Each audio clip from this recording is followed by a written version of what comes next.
कुदरत के कानून को संत महापुरुष आज बताने। अन्य युगों में तो गुरुओं ने इशारा करके कहा, लेकिन संत परिवर्तन के लिए आए हैं, वो पूरा खोल के कहते हैं। अब उसमें अच्छा बुरा तो उन्हीं को लगेगा जो स्वार्थी है, जो इस राज को समझते नहीं है। ये कलयुग के इतिहास के बारे में उनके दिल दिमाग में कुछ भी नहीं जानते। उनको नहीं मालूम है कि कलयुग का इतिहास कैसा, तभी तो कलयुग इतिहास की बातें नहीं करते। पिछले इतिहासों की चर्चा करते हैं, लेकिन उन इतिहासों की नकल भी नहीं कर पाए। अरे नकल कर लेते तो तुम्हारी अकल ठीक हो जाती, अब तुम अपने आप को बचा लेते, अपनी प्रजा को यानी मतलब बचा देते। लेकिन तुमने न पिछले इतिहासों को माना, न वर्तमान पर आपको विश्वास है, लिहाजा तुम्हें बचाने वाला सृष्टि में कोई नहीं। जय गुरुदेव, जय गुरुदेव।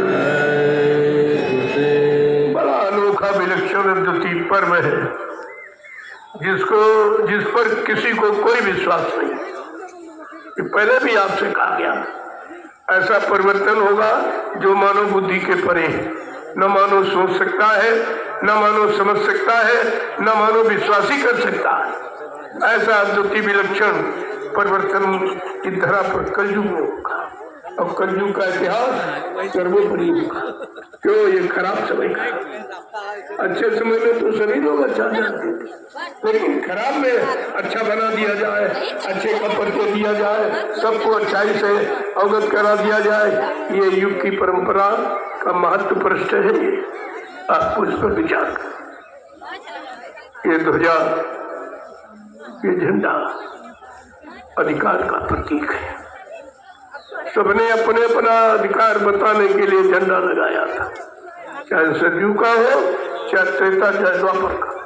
लेकिन ये कलयुग का झंडा सबके अधिकार का क्रांति, किसी एक व्यक्ति का अधिकार नहीं है।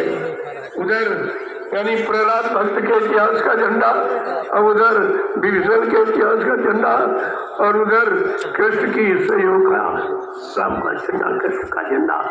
लेकिन प्रभु का झंडा यहाँ कभी नहीं लगा। ये कलयुग का है, इसलिए तो क्योंकि प्रभु नाम कभी आया नहीं और किसी ने बताया नहीं, प्रभु नाम की महिमा से आप वाकिफ हो नहीं। थोड़ा थोड़ा इशारा कि जो कलयुग में संत आए, प्रथम संत, सबसे महत्वपूर्ण जिन्होंने परिवर्तन का राज खोला है, वो संत गोस्वामी जी महाराज, जिन्होंने रामचरितमानस के माध्यम से सारा राज खोल दिया कि संतों की परंपरा क्या है, संतों ने क्या काम आकर के किया, आखिरकार उनको इस कलयुग के खराब समय में क्यों आना पड़ा, और इतना बड़ा त्याग किसी ने नहीं किया। राम का कोई इतिहास नहीं, वो तो कहे अपनी माँ के आदेश मान के जंगल चले गए, बस इतना था। लेकिन आज की महापुरुष परिवर्तन के लिए अपने आप को समर्पित कर दिया। बेगुनाह निर्दोष उस शासन के क्रूर शासन में, उस समय के क्रूर शासन कांग्रेस ने उनको बेगुनाह निर्दोष कोई कारण आज तक समा भी नहीं बताया गया और उनको जेल में कर दिया। इसलिए कि कहती थी वो मुसलमान कि महात्मा हमारे देश में रहते, हमारा जैसा नहीं कहते, हमारी जैसे नहीं कहते, हमारी प्रशंसा नहीं करते हैं, और हमारे इस क्रूर शासन को बदनाम करते हैं। बच्ची, ये धार्मिक भूमि है, ये भारत धार्मिक भूमि, मजहबी मुल्क है। यहाँ धर्म के लिए शक्तियों को आना पड़ा और अपना प्रभाव दिखा करके लोगों को समझ से यानी परिवर्तित किया। वो भूमि है, लिहाजा उस राम की भूमि, कृष्ण की भूमि को, गुरुओं की भूमि को, ऋषि मुनियों की भूमि को बदनाम मत करो, न तुमको माफी नहीं मिलेगी, माफी नहीं मिलेगी। सुन तो सत्य कहते हैं, सत्य कहने पर वो मुसलमान प्रधानमंत्री बाबा जी को यानी 1975 में जेल में बंद कर दिया। जेल में जो चोर डकैत कतलियों की जगह और उसको महापुरुष को वो जगह दी गई। उन्होंने हंसते हंसते स्वीकार कर लिया कि मेरा तो ये काम ही है, जेल तो मेरा भजन घर है, इससे डरने का विषय नहीं है। लेकिन सत्य की आवाज इससे भयभीत करने से बंद नहीं होगी, वो लगती ही रहेगी जब तक सतयुग नहीं आ जाएगा। तब तक सत्य की आवाज को न कोई बंद कर सकता है और न मैं बंद करने वाला हूँ। ये सब आपको जानकारी।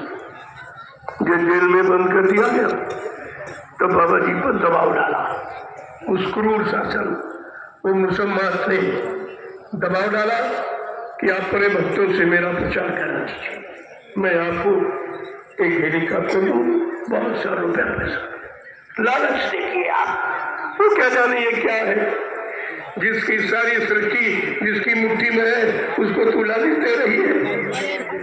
तो बाबा जी ने कहा, अरे होश में है, किससे क्या कह रही है? तुझे अगर अपने राज्य का, अपने धन का, अपनी गद्दी का गर्व है, यानी तो मुझे अपनी फकीरी कर, फकीरी का।